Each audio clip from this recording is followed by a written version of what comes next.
Hi everyone! So it's a really sunny day outside, so it has to be rosé if you're going to have any wine out there. Rosé can confuse people sometimes. I get asked a lot kind of what are the different styles, what do the different colours mean, kind of how do I pick, you know, the right one for what I want. What I thought I'd do is I've got 3 rosés with me today, and I'm going to talk about each one of them. I'm going to try them as well, and just kind of give you a bit of a rough guide to rosé. These rules, I mean, there are always exceptions to the rule. One of the easiest things to follow with rosé is on the colour. So if, for example, it's really, really dark, very pink, kind of fuchsia in colour, then the chances are it's probably going to be a bit more of a sweeter style. So the first one I'm going to talk about is this one. So as you can see, this is Zinfandel Rosé. I'll be honest, this style isn't something that I normally buy to drink. This is the kind of far end of the scale in terms of sweetness, so it's really, really kind of luscious, really tastes of like boiled sweets. For me, I prefer dry wines, but that's my kind of taste. But when I was 18, I drank a lot of this because it was kind of light in alcohol, about 10%, 11%, and because it was sweet, you could just sort of drink it, and you know, you didn't have to care too much about what you're drinking.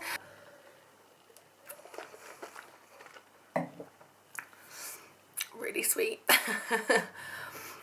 It's not for me. But it serves a purpose. The only problem I have with this one is that I just know that a load of sugar, like added sugar, is going to be in this, which sort of puts me off a bit. With a sweet style like that, they will pack it full of sugar. So that's the kind of pinkish style. And then the sort of in the middle kind of wine, I've got this one.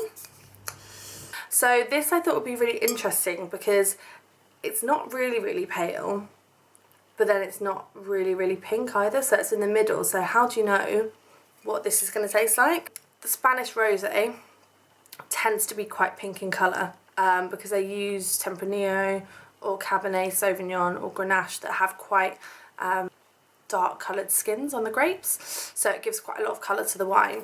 And so this one actually will be pretty dry. So this uses Cabernet Sauvignon, which is quite a rich grape for a rosé.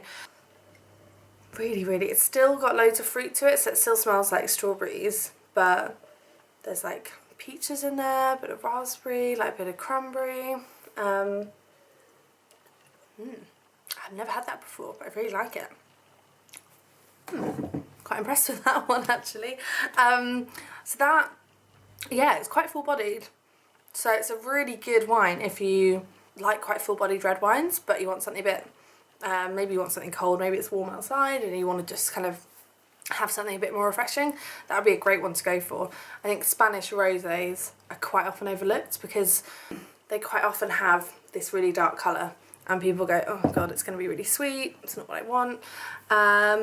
And actually, that's a really, really good wine.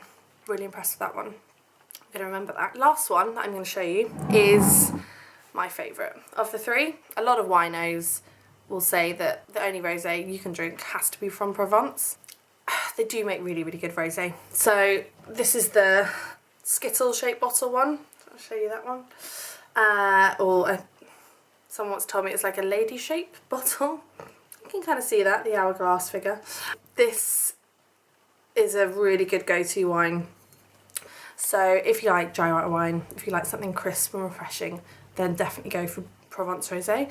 It's quite a kind of delicate style, but it's just really subtle. That's what I like about it. It's kind of subtle and yeah, I always think it's really sophisticated. I always feel quite sophisticated when I drink it. And you'll see like in the colour, so if you compare this to this, like it's very, very, very different. So you know that this is going to be really, really dry.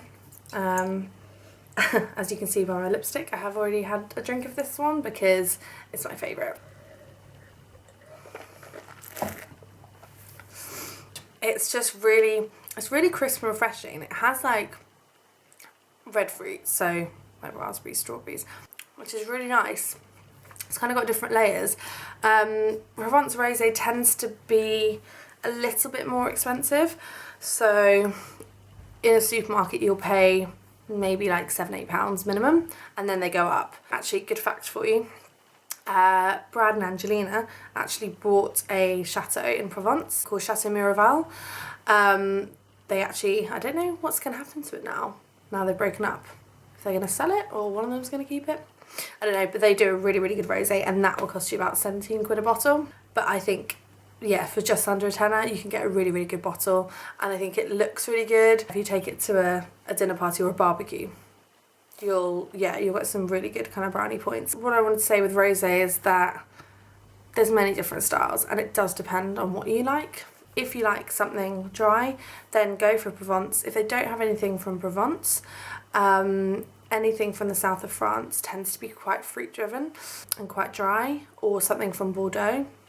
If you do want something sweeter, there's the Zinfandel option, but yeah, there's actually other wines you can get that will still have that really fruity character, but less of the sort of like boiled sweet kind of sugaryness to it.